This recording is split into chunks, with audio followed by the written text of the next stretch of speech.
Hey there, my sweet friends. I hope you are all doing well. Welcome to day 3 of our 12 Days of Christmas in July series. If you're just joining in, you can find links to the first 2 days at the top of the description so you can stay caught up. And if you're new around here, I hope you will consider joining my crafty little family by hitting the subscribe button. Don't forget to listen for the question of the day. Today's project inspiration was a request from the peeps for a leveled up card. So we'll do one sweet and simple style and then use similar supplies to level up this card with loads of extra detail and dimension. And as a first for our channel, we're going to be working on both of these cards at the same time. So if that sounds good to you, then stick around and we'll make it together. We're working with the Simple Vintage Christmas Lodge collection from Simple Stories. For today's project, I do have the 6x8 paper pad, the Woodland Bits ephemera pack, the foam stickers, as well as the cardstock stickers in the 12x12 size. For our Sweet and Simple card, we're going to be making this in a standard 6x6 size, and I have finished the inside with some of the coordinating pattern paper.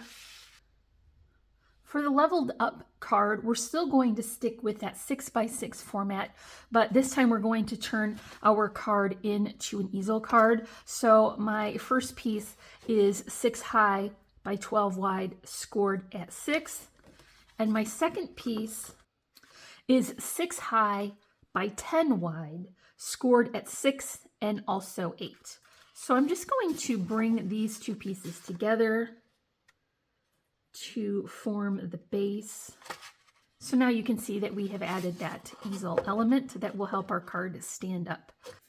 Before I go any further, I do want to add the pattern paper to the inside of the card, just like on our Sweet and Simple card. So this has a beautiful border of green cardstock and the border from the card showing as well. So now we can move on to finishing the outside. So I thought it would be fun to work on both of these cards together so that you could see the difference between the Sweet and Simple card and the leveled up card. And I'm using similar design details for each, but of course the leveled up card will have a little more detail and a little bit more dimension. So let's get started covering the fronts of our cards. I have my cardstock here cut to 5 7/8 by 5 7/8, and the pattern paper is 5 3/4 by 5 3/4. You can see I took advantage of getting a little bit extra mileage out of that pattern paper by die cutting out of the center, and that will be hidden between the layers as I add them. So of course we're going to get that green cardstock as a border and also the white of the card base. So I have the same pattern for my leveled up card.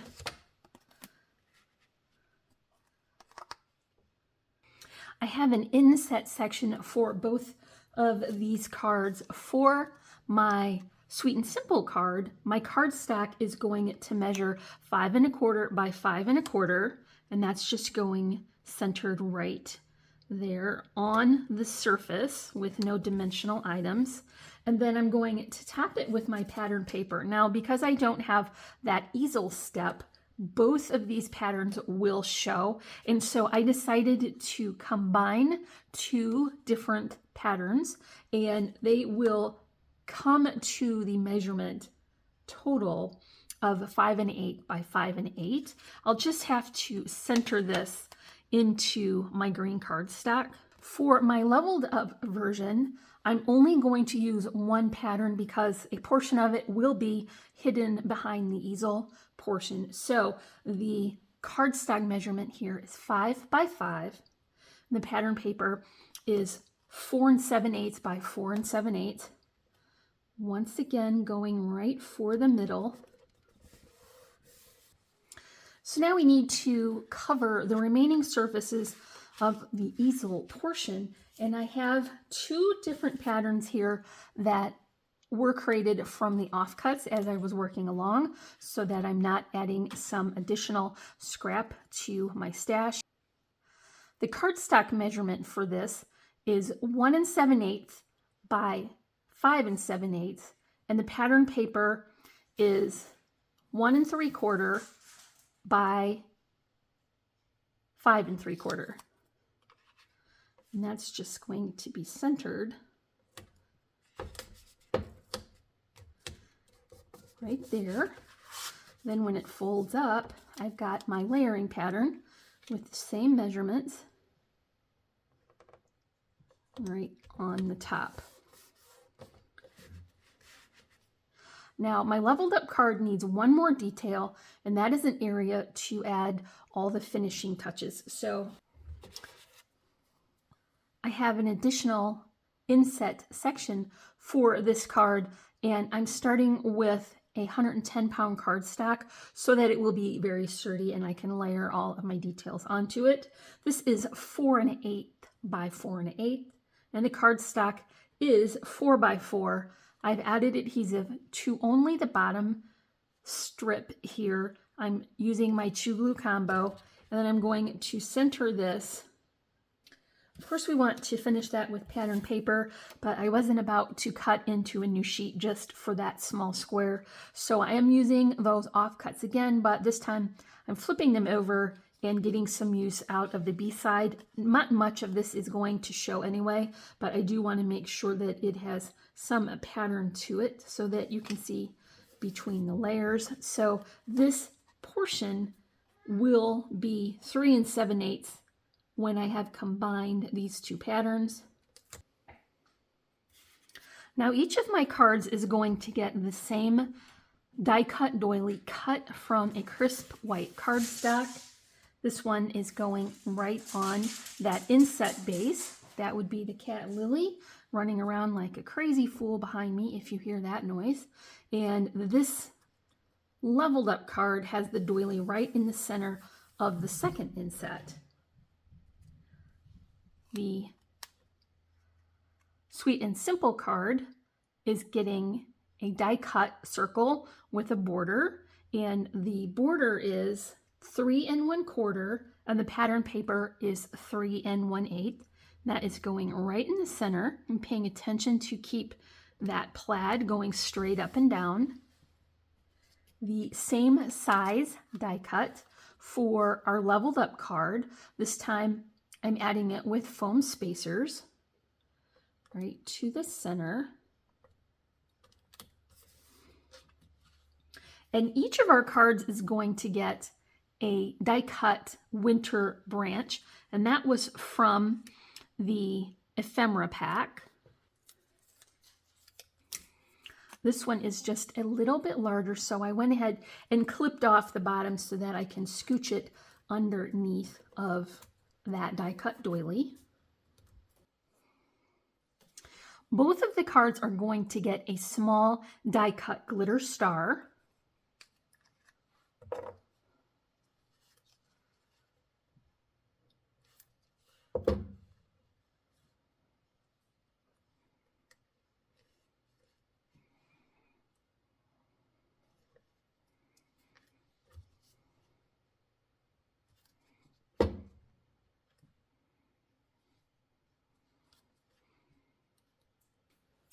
The Sweet and Simple card gets a sentiment that came from the cardstock sticker sheet, and this is added directly to the surface without any dimensional elements between. The leveled up card will have a similar sentiment, but I have added a foam spacer to one side so that when it hangs over the edge of that circular die cut, it will be well supported. Before I add that though, I do have one additional layer, and that is a couple of sweet little Christmas tree charms. I'm going to add these and cover the cut strings with that die cut.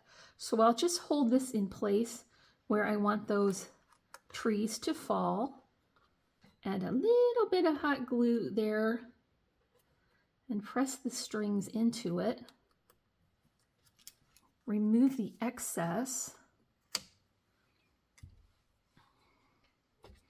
Then I'll add my sentiment, and those strings will be well hidden behind this sticker sentiment.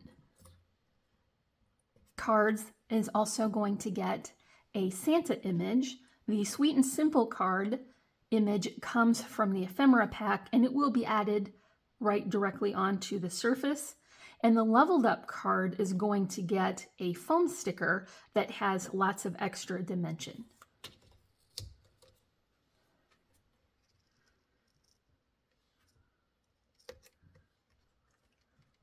I'm just offsetting that a little bit so that there will be room for the flower arrangement. And the same for my leveled up card. You see how I'm kind of creating a cluster of all these different finishing details, being careful not to hide the words for that sentiment. Now we need some floral arrangements, and I have two that are similarly styled. The first one for the Sweet and Simple card has a pair of cinch and go poinsettias along with some holly and some additional foliage there. And I finished the center with a piece from the Be Bold blooms so that it will be detailed but not have dimension. I did shape these flowers, but then I smushed them back out a little bit. So they're only just barely dimensional so that you can see the detail, but they don't take up a lot of room. Now, the arrangement for the leveled up card are some of the poinsettias we created during our flower tutorial, and it's the same size and die for those poinsettias, but I finished it by inking them and adding stickles. The centers are double head stamens from Really Reasonable Ribbon. There are additional layers of netting and loopy twine bows, and then also beautiful burgundy wrinkle ribbon from Really Reasonable Ribbon. So for my Sweet and Simple card, I'll just attach this right to the side of our circular die cut. And you see there is just a little bit of dimension, but I flattened it back out so that it will fit well in a standard size envelope. You will need a little additional postage for this many layers of paper, but it will fit in a regular envelope. And here is the arrangement for our leveled up card. Because I have the easel portion, I can extend my arrangement a little bit lower than the second inset, so I have plenty of room to keep all of these details within the border of the card. And last but not least, I'm going to add my pretty sequins. And for my leveled up card, I'm going to extend them from the second inset down onto the easel portion. And for my Sweet and Simple card, I'll come up with a similar configuration, but it will just be on one layer. First, I'm going to add these with my Tombow. And this is a great time for our question of the day. So share with me in the comments, what is your favorite paper crafting brand to work with during the holiday season? And of course, I think you all can tell that I am going to pick Simple Stories, and I love it for Christmas as well as fall and Halloween. So let me know in the comments what your favorite brand is. So that's it for day 3 of our 12 Days of Christmas in July series. Don't forget to come back tomorrow for day 4. If you enjoyed this video, make sure to let me know in the comments and give me a big thumbs up for this tutorial. If you haven't already, I would love for you to subscribe to my channel. And remember, you can find links to all our socials, as well as the products I mentioned in this video, in the description below. And as always, I'm wishing you a happy and productive day. I thank you so much for watching. Bye.